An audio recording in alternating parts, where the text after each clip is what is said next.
फ़लस्तीन के हामी hacker group हंडाला ने मूसाद की अहम एजेंट का डेटा हैक कर लिया।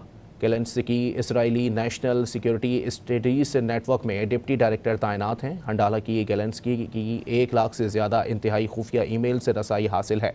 हंडाला के मुताबिक Israeli national security studies network एक सादा थिंक टैंक नहीं है, ये मूसाद की खुफिया कार्रवाइयों और खित्ते के बिगाड़ के डिज़ाइन का स्ट्रेटजिक कोर है।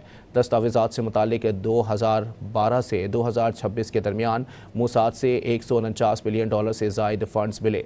Israeli national security studies network ने ईरान मुखालिफ और खित्ते के अदम इस्तेहकाम के मंसूबों को हवा दी। INSS दुनिया भर में इस्लाम मुखालिफ और तखरीबी कार्रवाइयों की मनसूबाबंदी करता है। हंडाला के मुताबिक प्रोजेक्ट की मुकम्मल तफसीलात और खुफिया मंसूबे जल्द दुनिया के सामने लाएंगे।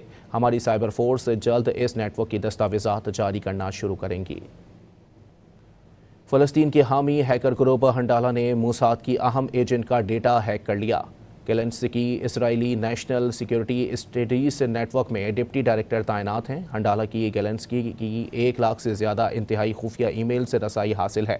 हंडाला के मुताबिक Israeli national security studies network एक सादा थिंक टैंक नहीं है, ये मूसाद की खुफिया कार्रवाइयों और खित्ते के बिगाड़ के डिज़ाइन का स्ट्रेटजिक कोर है। दस्तावेज़ात से मुतालिक 2012 से 2026 के दरमियान मूसाद से $149 बिलियन से ज़ायद फंड्स मिले।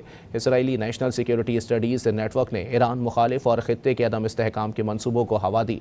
INSS दुनिया भर में इस्लाम मुखालिफ और तखरीबी कार्रवाइयों की मनसूबाबंदी करता है।